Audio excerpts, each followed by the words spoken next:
Well, good morning, conference. I want to begin by thanking David Sparks for his leadership of our LGA Labour group. I want to thank our great CLG team in Parliament, Jack Dromey and Helen Jones, and Roberta Blackburn-Woods, and Chris Williamson, and Paul Blomfield, and Nick Dakin, and Bill McKenzie, and Jeremy Beecham for the outstanding job that they do.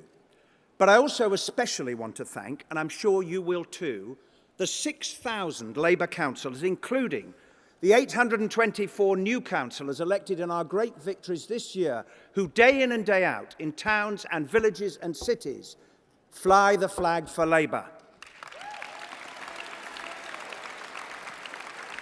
Now, we're coming to the end of conference, and if there's one message we've got to take home with us, it has to be a message of hope. Why? Because at a time of great economic difficulty, people are really worried about what this means for themselves, their families, and their future.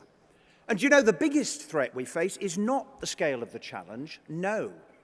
It is that too many people feel that too many decisions are taken too far away from them. It is that people may lose faith in the capacity of our politics to do something, to change things, to transform lives. And yet we know that it does. We know that when you transform one life, you start to transform a community. And why do we know it? Because it's what our history teaches us. Pause for a moment. Just think back to what we've achieved as a country, as one nation. Go back 200 years ago to when poverty and disease and slums scarred our land. What changed that here in this great city of Manchester? Social conscience, civic pride, collective endeavour, people doing extraordinary things. They brought gas, electricity, hospitals and schools. They opened the first public parks. They built homes. They provided the clean water and the sewers that did more than anything else to defeat disease and to increase life expectancy. And a century ago, in David Cameron's constituency, and I bet you he wouldn't know the answer to this question about British history, the Workers' Union in Witney formed their branch. Do you know what they campaigned for? They didn't campaign for a tax cut for millionaires. They were campaigning for a fair deal, a living wage. The words there, the just reward of our labour. Now that is the community spirit that David was talking about. Those are Labour values. And you know, none of these people, none of them, waited to be told what to do by Whitehall. They looked around them, they saw what the problems were, they decided what needed doing, and they got on with it. And that is exactly the spirit of Labour in local government today, a spirit that we should celebrate with pride. Now, let's face it, life could not be tougher for councils. They've been singled out for cuts in funding that are unjust, they're unfair, and in true Tory style, the poorer the area, the bigger the cuts they are making. All in this together, Mr. Cameron, you have absolutely no idea what that means, do you? None. Now, while Helen Jones is fighting for a fair deal for communities, while Chris Williamson is fighting for a fair deal for the fire service, our councillors are facing difficult, sometimes agonising choices. But with a quiet and a steely determination, they're making those choices, not because they don't care, but because they do care. To choose is to express our Labour values and to show that we can make a difference to people's lives. And so while we may not be in government nationally, we are in government locally, and we're gaining more councils. And we're doing it by winning people's trust, by showing that Labour difference, and by proving when things are tough, we don't write people off. We stretch out a hand and we pull each other up.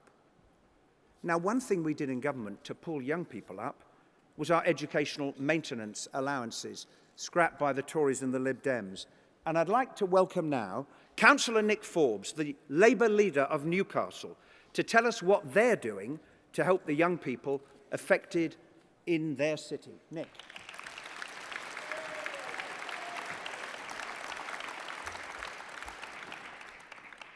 conference, Educational Maintenance Allowance, EMA, was just one of the many socially progressive measures introduced by Labour.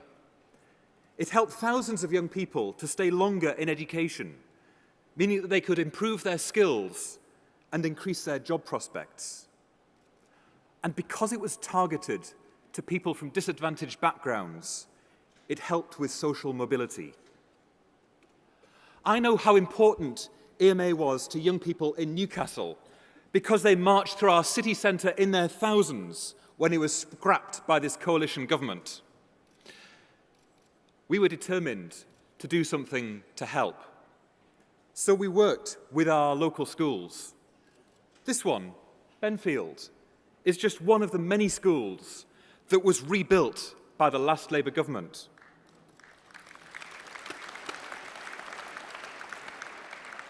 And we worked with our schools to introduce our own version of EMA, which we've called the Newcastle Bursary. Let me tell you about some of the people that it's helped. Lucy was knocked down in Year 9 and has suffered extensive and ongoing surgery ever since. She did quite well in her GCSEs, and she's determined to go on to university, and she would be the first in her family to do so. She's progressing well academically with good AS grades, and the bursary is helping with her travel and study costs. Jamie lives with his granddad in Byker. They really struggle financially. He didn't do well at GCSE. He got a few E and F grades, and he could have been just lost to the system, one of the forgotten. But in the sixth form, he's not missed a single lesson. The bursary has allowed him to continue with his education. Without it, he wouldn't have been able to stay on at school. He passed his BTEC last year and is now studying ICT at A-level, as well as progressing with English and maths qualifications. Qualifications he would not be working towards without our help. So, our bursary has meant that these young people, and hundreds like them, can afford to stay on in education. And I'm proud to say that this is a real difference that we have been able to make, because we believe that no one should be overlooked, no one should be left behind, and no one should be denied opportunities simply through the circumstances of their birth and upbringing. This is what it means to be a one-nation party, caring for all. That's the difference that a Labour Council can make, and that's how we are doing our part in rebuilding Britain. Great. Well, thank you very much, Nick. Now, there you are. That is help to nurture the future talent of the country, the next generation. That is the Labour difference. Now, once those young people have completed their studies, what awaits them? Youth unemployment over 1 million. No job, no experience. No experience, no job. So in Leeds, council leader Keith Wakefield has brought together the City College, the Job Centre Plus, local employers, to help 600 young people get their careers started by offering them what they really want: advice, training, most of all, work experience. And in November, they'll be launching the Leeds Apprenticeship Agency. Now, why are they doing that? Because the council listened to small businesses, and they said, look, we'd love to take on apprentices, but we're worried about the employment liabilities and all of that administration. So the council said, all right, we'll create a company to take on those responsibilities so that your company can take on the apprentices.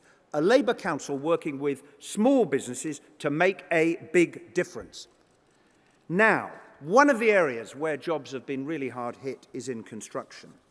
House building's falling because of the government's failed economic policy. People can't get mortgages, they can't raise deposits, and so developers aren't building, even though there's planning permission for 400,000 homes.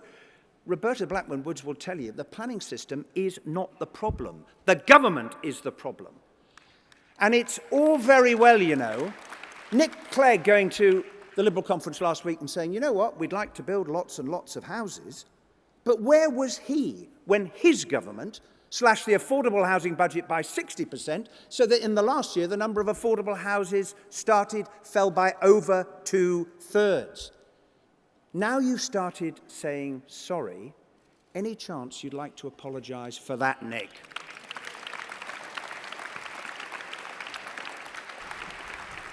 Now, as we leave here today, we've got counties to win next year. We've got the Police and Crime Commissioner elections to win this year. We've got the mayoral election in Bristol so that Marvin Rees can introduce a living wage there too. But conference, as we do so, remember this one thing. Everything that we've just heard is a testament to local ideas, local commitment and local action.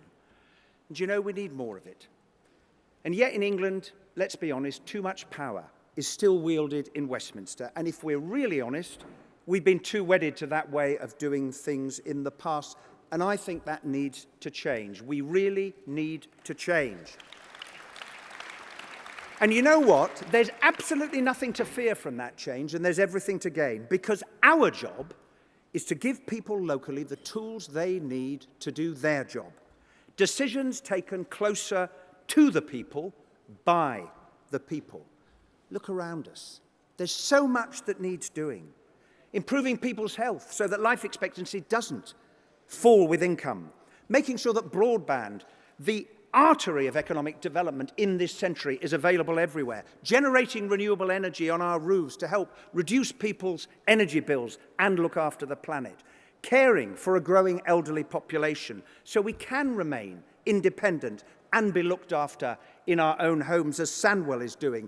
Building affordable homes for families like Lensley Hines's, as Islington is doing. Helping more people like Elaine by paying a living wage, as Birmingham is doing.